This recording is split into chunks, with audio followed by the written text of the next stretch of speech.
আমরা এই যে ব্রিফিংটা হলো এটাকে শুধুমাত্র শেখ হাসিনার বা আওয়ামী লীগের একটা ব্রিফিং হিসেবে দেখছি না। আমরা স্পষ্টতই এটাকে বাংলাদেশের সার্বভৌমত্বের প্রতি এক ধরনের হুমকি স্বরূপ দেখছি এবং এদেশের অভ্যন্তরীণ বিষয়ে একটি আহ, উম, আহ, দেশের বাইরের একটা শক্তির এক ধরনের হস্তক্ষেপ এবং দেশের ভিতরে এক ধরনের বিশৃঙ্খলা তৈরির গভীর ষড়যন্ত্রের অংশ হিসেবে দেখছি। এবং আমরা দেখছি যে ভারত সরকার শেখ হাসিনাকে এখানে দাবার গুটি হিসেবে এবং টুল হিসেবে ব্যবহার করছে বাংলাদেশের যেই অভ্যন্তরীণ শৃঙ্খলা এবং গণতান্ত্রিক পরিবেশ আছে এটাকে বিনষ্ট করার জন্য। এবং স্পষ্টভাবে আপনারা জানেন যে প্রায় 2 বছর ধরে শেখ হাসিনা ভারতে আছেন। খুব রিসেন্টলি যখন বাংলাদেশের বর্তমান প্রধানমন্ত্রী চায়না সফর করলেন, তারপরে আমরা দেখলাম যে তিনি প্রথমবারের মতো রয়টার্সকে সাক্ষাৎকার দিলেন। এর আগে তিনি কোনো ফর্মাল সাক্ষাৎকার দিতে পারেন নাই। এবং গতকালকে আমরা প্রথমে যদিও শুনেছিলাম যে তিনি ব্যক্তিগতভাবে আসবেন, পরে শুনলাম অনলাইনে আসবেন, তারপরে আমরা দেখলাম যে চেহারাও দেখানো হলো না, ভয়েস আসলো। এখন ভয়েস কি আসলে মানে যখন কেউ পার্সোনালি অ্যাপেয়ার করছে না এবং ভিডিওতেও আসছে না, তখন তো সন্দেহ জাগে যে আসলে কি বেঁচে আছে নাকি মারা গেছে, নাকি এটা এআই জেনারেটেড অডিও। তারপরেও আমাদের শঙ্কার জায়গাটা হচ্ছে তাকে জাস্ট একটা টুল হিসেবে ব্যবহার করা হচ্ছে এবং এটা ঐতিহাসিকভাবে আমাদের জাতিগতভাবে আমাদের সকল নাগরিকের নোট নেওয়া প্রয়োজন যে শেখ হাসিনা ভারতের বাংলাদেশের সার্বভৌমত্ব নষ্ট করার জন্য যেই অপরাজনীতি, এই অপরাজনীতিতে খুনি হাসিনা এবং আওয়ামী লীগ স্পষ্টভাবে সহযোগিতা করছে। এবং এই সহযোগিতাটা কিন্তু যে রিকনসিলিয়েশনের পথ এবং রিকনসিলিয়েশনের কথা, বিচারের পরে যে রিকনসিলিয়েশনের কথা আমরাও আমাদের অবস্থানে জানিয়েছি যে গণহত্যার বিচারের পরে রিকনসিলিয়েশন হতে পারে, এবং সিভিল সোসাইটি বলছে এই পথটাকেও কিন্তু বন্ধ করে দিচ্ছে। এবং এটা যদি এই জিনিসটা চলতে থাকলে হয়তো ভবিষ্যতে আমাদেরকেও দাবি জানাতে হবে যে কোনো ধরনের রিকনসিলিয়েশন চলবে না এবং অল আউট হয়তো আমাদের সাংগঠনিক অবস্থান নিতে হতে পারে। একেএস অর্জন করলো গিনেস ওয়ার্ল্ড রেকর্ডস। একেএস গতকালকে আমরা আরেকটা বিষয় লক্ষ্য করলাম যে বহুল আলোচিত বিষয় এবং এটা আমার সাথেও সম্পৃক্ত, যে সাকিব আল হাসান, তাকেও আমরা দেখলাম স্পষ্টভাবে তিনি সেই সম্মেলনে অংশগ্রহণ করেছেন। এবং আই থিঙ্ক এটা নিয়ে অনেক ডিবেট, অনেক কিছু ছিল।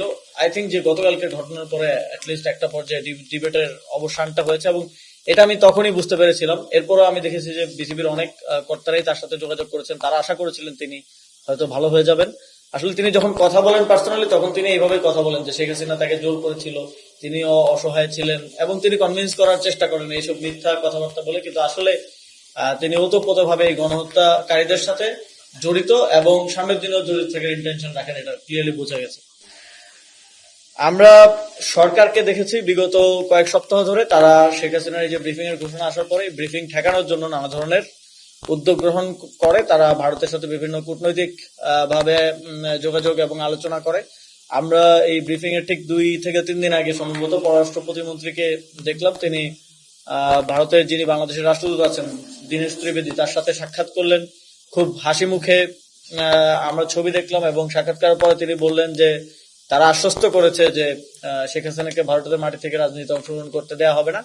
কিন্তু আমরা দেখলাম যে সরকার এই সকল কূটনৈতিক তৎপরতায় এক ধরনের কূটনৈতিক ব্যর্থতার পরিচয় দিয়েছে এবং এই জায়গা থেকে আমরা মনে করছি যে সরকারের এই কূটনৈতিক ব্যর্থতার ফলেই কিন্তু দেশে এই বিশৃঙ্খল পরিস্থিতি তৈরি করার সুযোগটা খুনি লীগ এবং ভারত ঐক্যবদ্ধভাবে পাচ্ছে।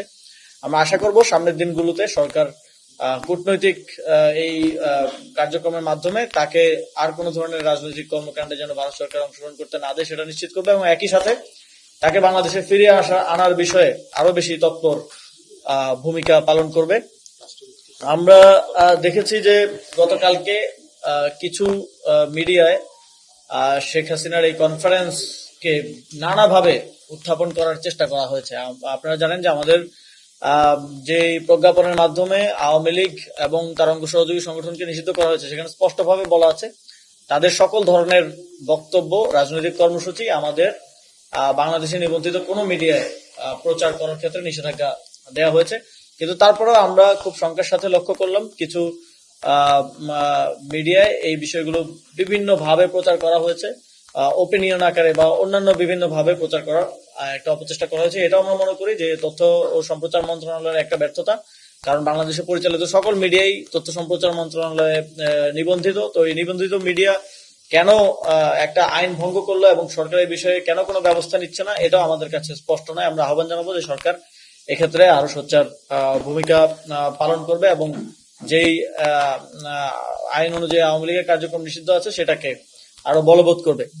আমরা আশা করেছিলাম যে সরকারকে আমরা দেখেছি যে এই ঘটনার পরে একটা প্রেস রিলিজ তারা দিয়েছে এবং তারা সেখানে কূটনৈতিক ভাষায় একটু ক্ষোভ জাহির করার চেষ্টা করেছে, কিন্তু আমরা আশা করেছিলাম যে সরকার আরো কঠোর ব্যবস্থা গ্রহণ করবে এবং আমরা এখনো সময় শেষ হয়ে যায়নি। আমরা দাবি করছি যে সরকার ভারতের যিনি হাইকমিশনার বাংলাদেশে আছেন দীনেশ ত্রিবেদী, সরকার তাকে তলব করবে এবং তাকে যেন এই ঘটনার জন্য অফিসিয়ালি সতর্ক বার্তা প্রদান করা হয়, এটা আমরা সরকারের কাছে দাবি করছি।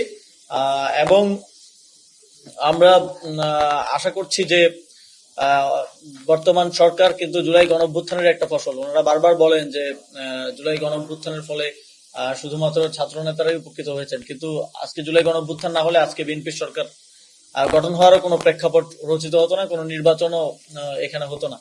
তো ফলে সরকারের অবশ্যই এই নৈতিক এবং রাজনৈতিক অবস্থান, শুধুমাত্র নৈতিক অবস্থান থাকলেই হবে না, কারণ রাজনৈতিক ভাবেও যদি আমরা জুলাই গণঅভ্যুত্থানকে এবং তার যে কনসিকুয়েন্সেস অনুযায়ী আওয়ামী লীগের কার্যক্রম নিষিদ্ধ হওয়া, এই জিনিসগুলোকে যদি রাজনৈতিক ভাবে আমরা অ্যাকনোলেজ না করি তাহলে এই সরকারের লেজিটিমেসি নিয়ে প্রশ্ন ওঠে।